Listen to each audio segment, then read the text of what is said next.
How many of you think sports, playing sports, is a good thing? Please raise your hands. How many of you think watching sports for entertainment is also a good thing? No. Master of Ceremonies, dear fellow Toastmasters, and guests. While playing sports is a very good and healthy thing, but watching sports for entertainment has a very profound history with mankind, and it is not a very healthy thing, but I would say it's much of a harmful thing. You must be confused why. Let me tell you. How many of us know what is the history of watching sports as an entertainment? Anyone? No. It all starts 4,000 years ago, when the Roman emperor and his senators are sitting and discussing a very matter of concern. Famine has spread throughout the Roman Empire, and it is reaching the capital as well. But it's not the famine which is a real source of concern. The epidemic cholera is also spreading, and it is reaching the capital itself. The senators are concerned that the people on the streets have started talking about the epidemics and famine, and it's just a matter of time that the rebellion can start against the emperor himself. That was the time when the emperor came up with a brilliant idea. 100 days of games, which later was known as the plebeian games. He organized a mega event, a 100-day event in which the gladiators from throughout the world were called to come and showcase their talent, and they would get gifts and high rewards in return. Roman Colosseum was set up with a capacity of more than 50,000 men, more like a modern football stadium, or maybe more than that. And people would come from different parts of the world to see the men. The senators were much surprised that in the matter of days, the people in the Roman capital, rather than talking about famine, were discussing more about the games and less about the cholera or any other epidemics.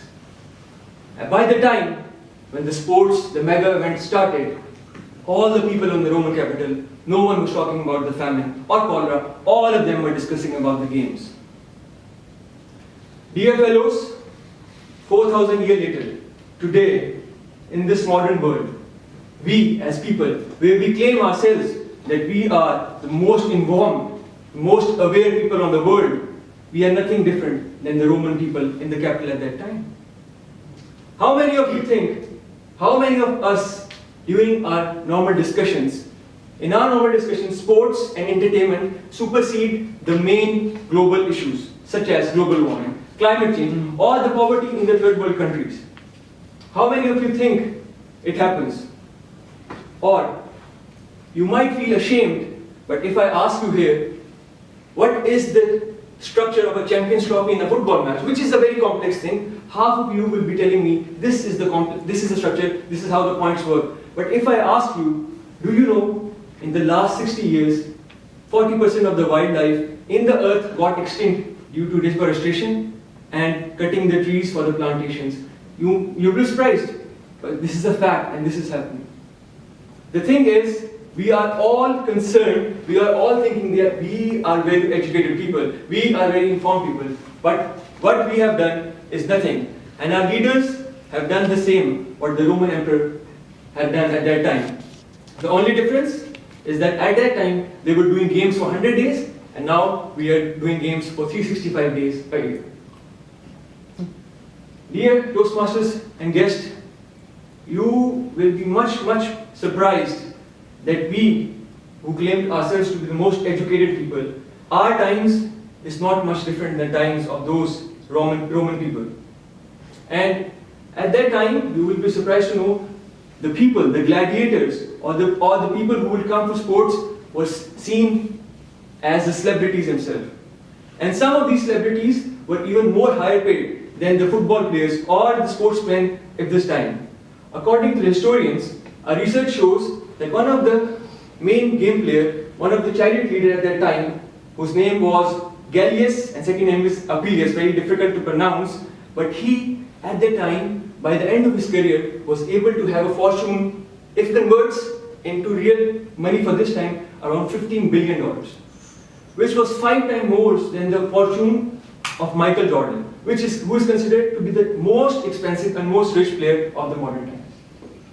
More interestingly, if you see what our modern times are much more related to the times of those ancient Roman people.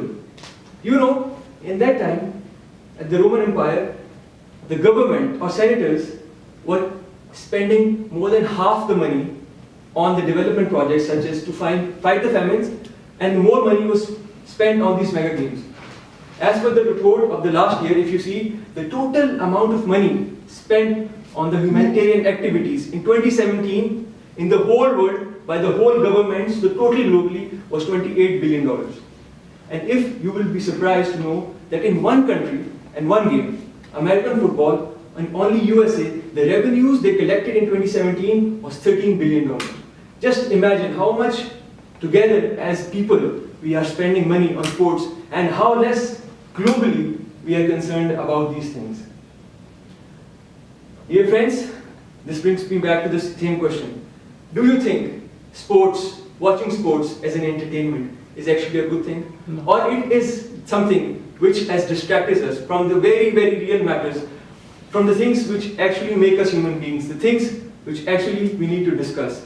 I will leave the answer to yourself so we can think about it, and maybe, as we say ourselves, the more aware and informed people, start discussing these things on the media outlets and not if that in our daily lives.